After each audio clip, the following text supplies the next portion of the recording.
Welcome back to the channel. I am Mr. Sensible. Please grab yourself a seat and make yourself at home. Today we're going to have a look at a guy called Mr. Truth. I have looked at him before, but now he's got a load of disbelief about NASA, space and so on, so I thought it's worth another look.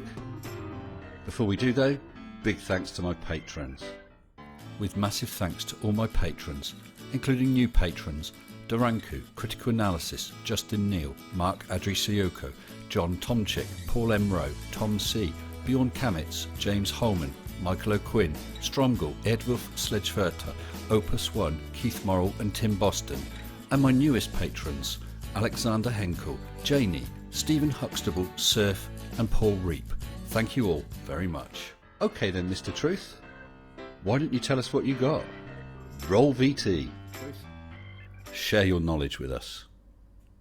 Okay, so I guess by now everybody's used to actually having seen videos on YouTube and other places on the internet about space and astronauts and universe and the space station and everything like that. So everything is like made with green screen and blue screen, just the same way that they do Hollywood movies and video games.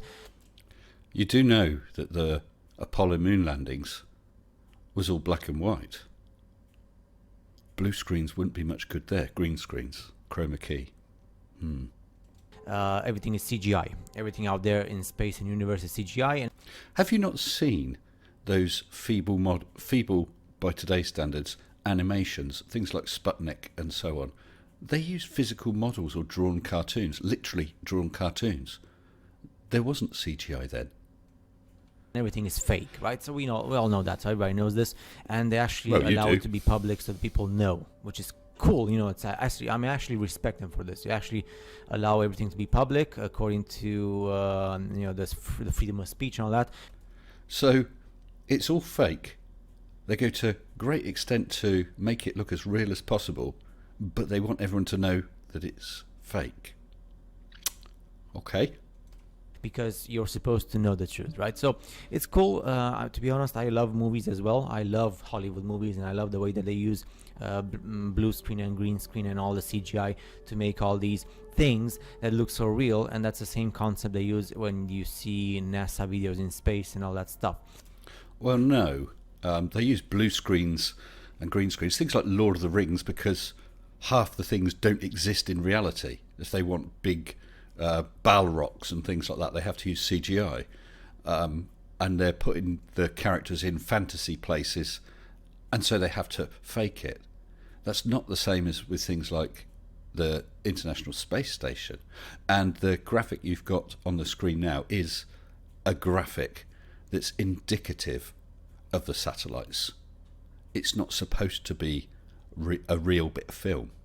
Now, there's one stuff that you probably noticed, and that like Hollywood movies like Gravity, they pretty much show you almost like real. You say that's reality. That's how the world looks from space, and the astronauts and everything out there with aliens and spaceships, Star Wars and Star Trek type. But then, if you're a normal common human being and you're like in your home and you can do this yourself, like with proper laptop with a good processor, and you have like a green screen beneath you or behind you, and you can pretty much do whatever you want. You can actually show the Earth behind you, and you can be an astronaut, and you can show floating satellites and spaceships and aliens and everything. So, well, if you're good with video editing and stuff like that, you can fake a lot of stuff. It won't be up to film studio standards, but you can have some effects, yes. But then no one's claiming it's real. what comes into question afterwards is that they say that the International Space Station, the ISS, is approximately 400 kilometers floating on the surface, above the surface of the Earth, and the speed of this ISS is approximately 7.7 kilometers per second. You can actually calculate it. 7.7 kilometers per second. So in 1 second, you're 8 kilometers distance, right? Well, no, if it's 7.7 kilometers a second, then in 1 second you'd be 7.7 kilometers moved. Flurf math.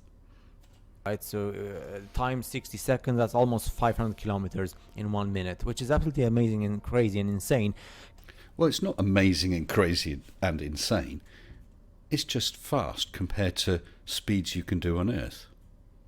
There's no drag. Considering that the Earth is spinning and the universe is spinning and everything is spinning and everything is like moving everywhere, and the ISS is moving at almost 8 kilometers per second and nothing happens. Like everything is so smoothly processed and everything goes well and there's no accidents and there's nothing, right? I don't understand how flat earthers and conspiracy theorists cannot understand you don't feel speed. If you're driving along the autobahn, motorway, interstate, whatever you have, at a constant speed of 100 miles per hour or kilometres, it feels okay. But if from a standstill in something like a Lamborghini you put your foot down, then you are thrown into the back of the seat. And in whichever car you're in, if you suddenly slam on the brakes, you're thrown forward with the seatbelt, if you wear one, restraining you. That's what you feel. But the driving along at a constant speed, you don't feel. When we all know how difficult it is in real life to work and be with an object or use an object which is constantly moving at such a super speed. But if you've got an astronaut, let's say he's doing an EVA and he's fitting a piece of equipment and he's got to use one of those, I forgot what they call them, the special tools that they can open something but it counter rotates because there's no gravity to use. But the point is, he's moving at that speed, the space station is moving at that speed, and the object, the bolt or whatever, is also moving at that speed. So the relative difference in speed between all three is 0. And then you have this whole stuff with what you see from space, these images about the Earth. I mean, when you look at them, it's actually as if you were playing Star Wars or Star Trek, right? A video game or watching a movie. It's pretty much the same concept. Because they make the movies as realistic as they can. So of course they're going to look similar to reality. I know why people are so complicating themselves so much, because like even the ISS with a background behind you, you can portray whatever, you can actually show whatever you want to show, and that's something normal. And up there when you see all these astronauts and how they're having fun, they're probably just actors. Well, they do have some fun. Everyone's got to have some downtime, and it makes it interesting when they're showing clips of film to school kids and students and so on. But actually, they're rather busy. It costs a shed load of money to get them up there and keep them up there. They're not going to do that just so they can spin pens in the air in front of them. But they'll do that so that you can see the effect of microgravity. And we've seen all the videos where they have these cables and everything is not working properly and have... No, we see lots of videos where flat earthers claim there are cables, but then when you see someone spinning end over end, someone else going past them, objects floating past, that would have to be a pretty impressive cable system and very, very clever masking out of the cables. These green places everywhere. So yeah, besides, the ISS is only a tiny bit bigger than a commercial airplane, a Boeing 747, and the commercial airplanes, you usually see them at 10, 11, 12 kilometers flying above the surface of the Earth, and they're so small, so you can imagine how you could see the ISS, which is 400 kilometers, and it's so similar to a plane, so it's impossible to see it. No. That little clip of film of a plane you showed was, I don't know, with an ordinary camera with a zoom. You wouldn't see the ISS with an ordinary camera and a zoom. You need rather an impressive zoom. Look at Jeranism and his video of both the solar and lunar transit of the ISS. You can just see it, and you can also see the speed of the thing as it flicks past the sun or the moon. An airplane you can see with a naked eye. It might only be a dot. The reason you see the ISS from the ground when it's not a lunar or solar transit is purely the reflection of the sun. So it's a bright, bright spot against a black background. Now people might say, well, I've seen the ISS floating in front of the moon and the sun, right? Because there's videos of the ISS being shown in front of the moon. But then we live in the age where we have drones, and you can actually buy a drone from every corner in any shop. So are you suggesting that you can buy a drone from the local shop that will travel at 7.7 kilometres a second and at a height of 400 kilometres? Because knowing the times when the ISS appears, you can calculate both those figures. A drone is not going to cut it, not by a long chalk.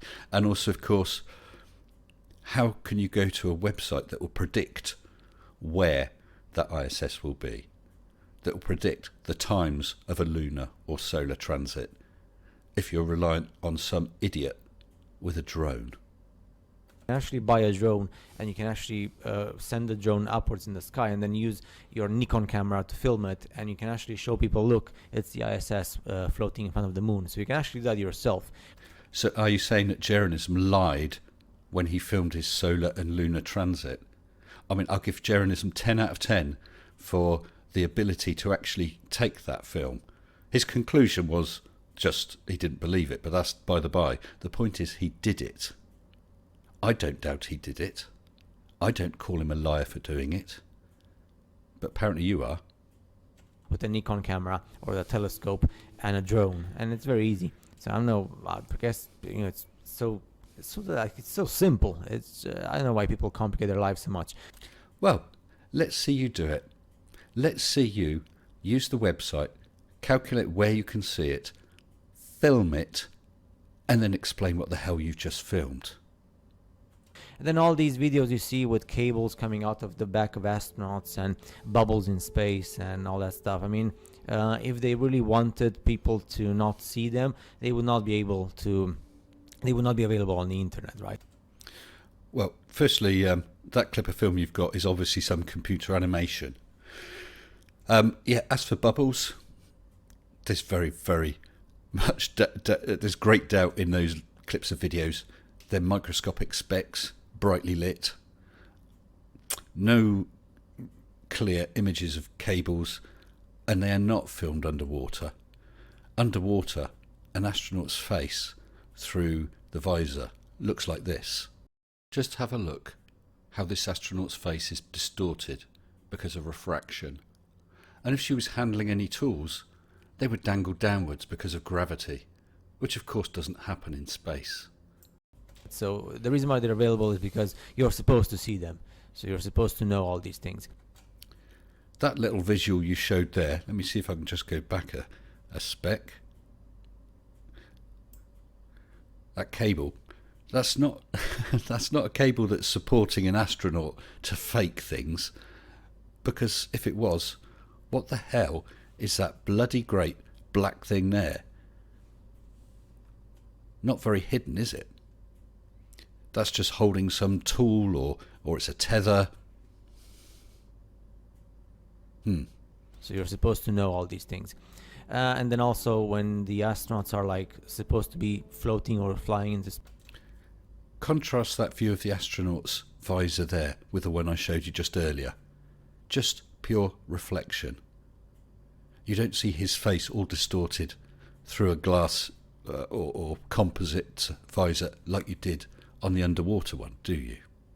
Space, they're actually in pools with lots of tanks, and then obviously you do post-production like in a movie, because you have technicians and you have people who specialize in post-production with software and IT stuff and video editing tools, and of course that are much more superior than the ones we have domestically speaking.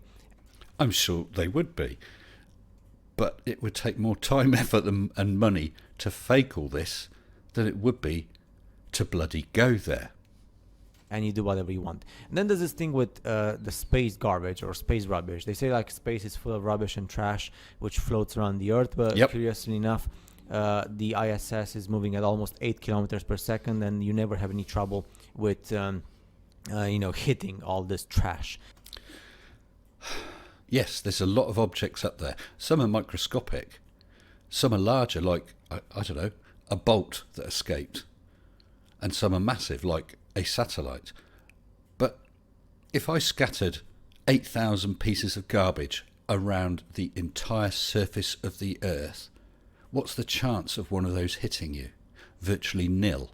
and that's the sphere of the surface of the Earth. You're now a couple of 100 miles up. That sphere is even bigger, and it's three-dimensional. It can't just miss you left or right. It can miss you by going over or under you. However, the ISS has been struck. Windows have got marks on them from microscopic strikes. Floating into space, which is odd, but it's cool, right? I mean, there has to be, like, the world functions in such a perfect way with all this gravity and everything is moving, and you never have any trouble hitting yourself against the rubbish and the trash in space, which I guess is also fake. And then you have the communications, which we know we have these huge cables on the bottom of the seas, and we have towers and dishes and everything. Which you nearly said satellites, didn't you? Yes, we've got cables, whether they're fibre optic or other cables. Yep, absolutely. And a lot of our communications is via satellite as well. Our GPS relies on satellites. If you're in the middle of the Amazon jungle, you're not going to get a mobile phone signal, but you'll get a satellite signal. We know how communication works. I mean, if you're an engineer, you probably know as well. On Earth, it has nothing to do with satellites, but yet again, everything we see about satellites, people believe it. Well, what about your satellite TV? Depending on how far north or south of the equator you are, your satellite dish will point at a different angle. Towards the equator, they're nearly pointed upright. Further north, they're pointed at a lower and lower angle. If you go and adjust that satellite dish very slightly, you'll lose your signal. And those satellite dishes are not pointed towards towers or something. They're pointed to the sky. And then you see all these, the interior side of the ISS. It's full of cables. It's like a primary school project where everything is everywhere. Like, remember, like when we did projects in school, if something was not perfect, then you would not be allowed to move forward with the project, or you would not move forward in your year. I don't think plasticine, sticky tape, coloured paint, etc. is any comparison to the ISS. Remember, they're reconfiguring that thing all the time. They're bringing up new experiments. Electric bays can be swapped out with other ones. It's being rejigged all the time. These are for new and different experiments all the time. Or your subject, so I guess it would have to be the same when you speak about astronauts in space and engineers. Yet again, you see them with all these, all this rubbish and cables and devices everywhere. That's not health and safety. I mean, health and safety. These guys are in space. There's a very, very good risk of something going wrong, and if something goes wrong, the chances of them losing their lives are immense. Even just the journey up, the journey down, incredibly risky. I think health and safety is the very first thing on their mind with every piece of equipment, every test they do. The equipment has to support their life. The equipment is what they're relying on. And you're worried about trip hazards. These are professionals. They practice and practice and practice, and they are extremely careful.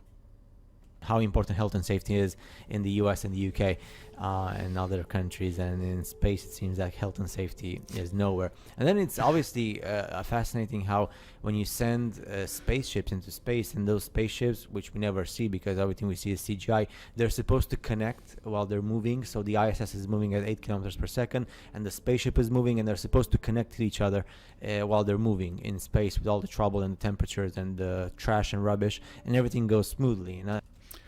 You drive along the Autobahn, motorway, interstate. You get a buddy to drive very carefully alongside you at the same speed.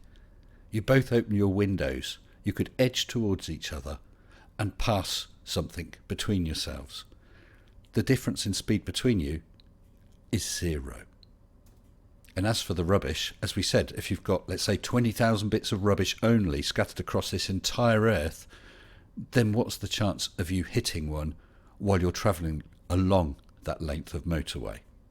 And there's no accidents, but of course we never see it. We only see as spaceships go into the sky, and then we switch to CGI. And now, of course, we know the trajectory of those spaceships and missiles.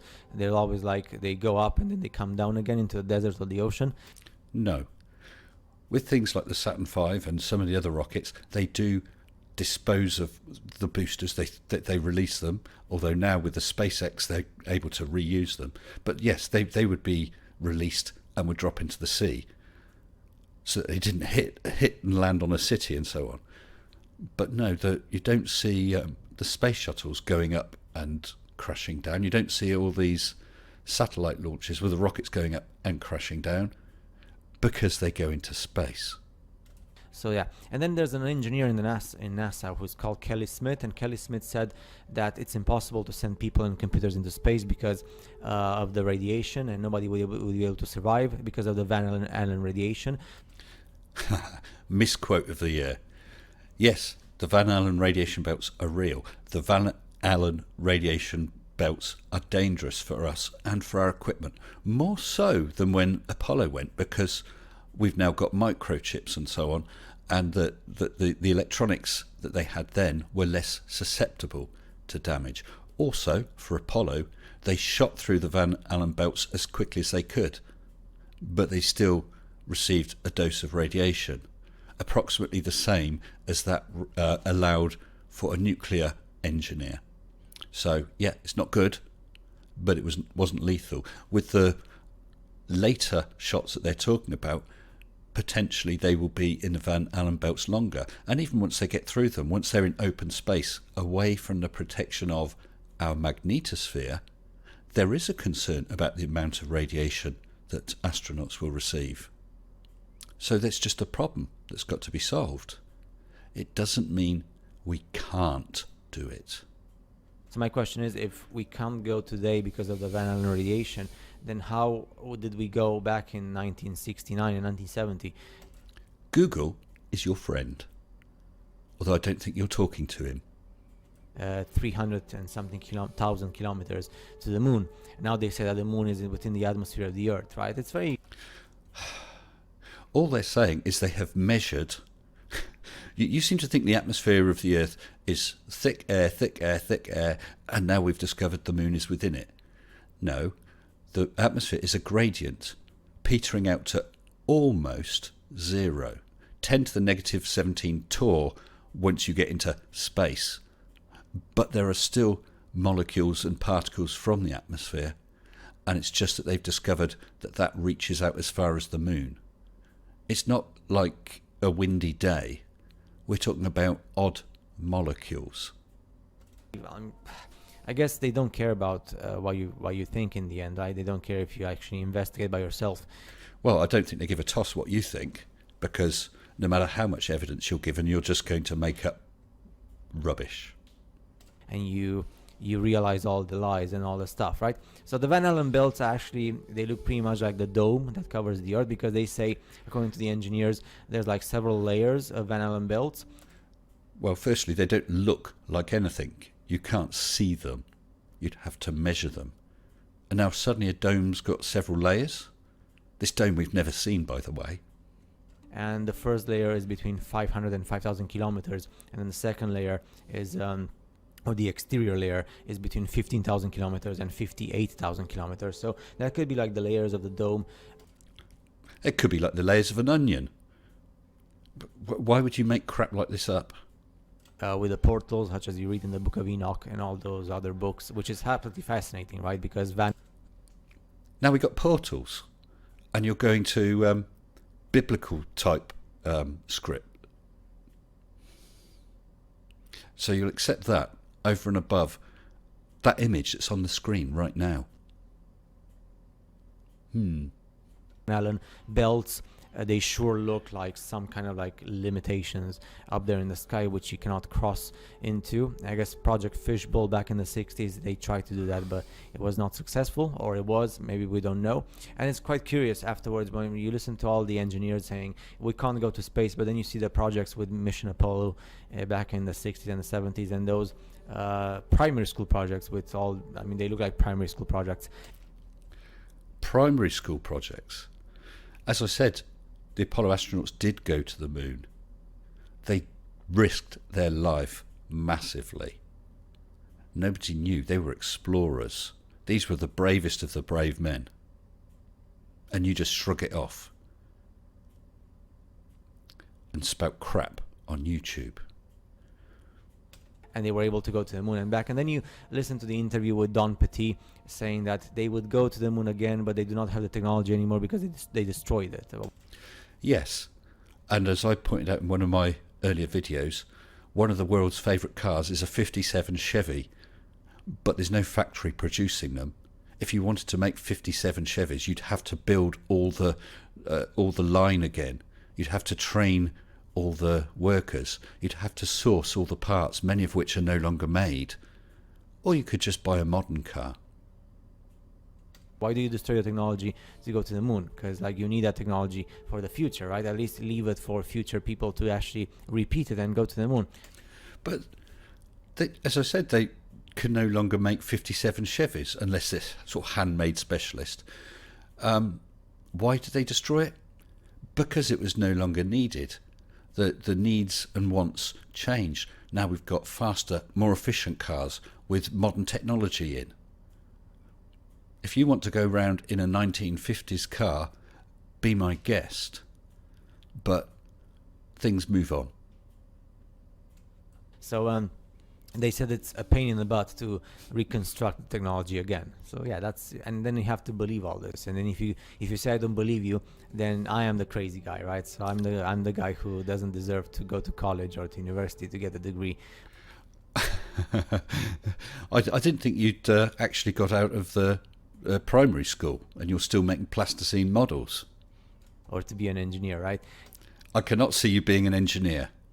If you turned up at a business as an engineer and spouted this crap, you would be out on your arse. Because I have to believe you. It's curious. It's just an opinion, right? So I guess many of you have the same opinion.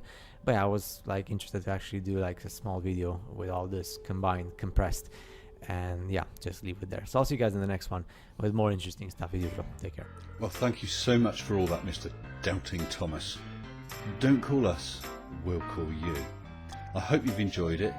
Don't forget, I've got a shout out for people to make 1-minute debunk videos, which will be rolled into a show. Just drop me a line, either via Discord or email me, mr-sensible@hotmail.com.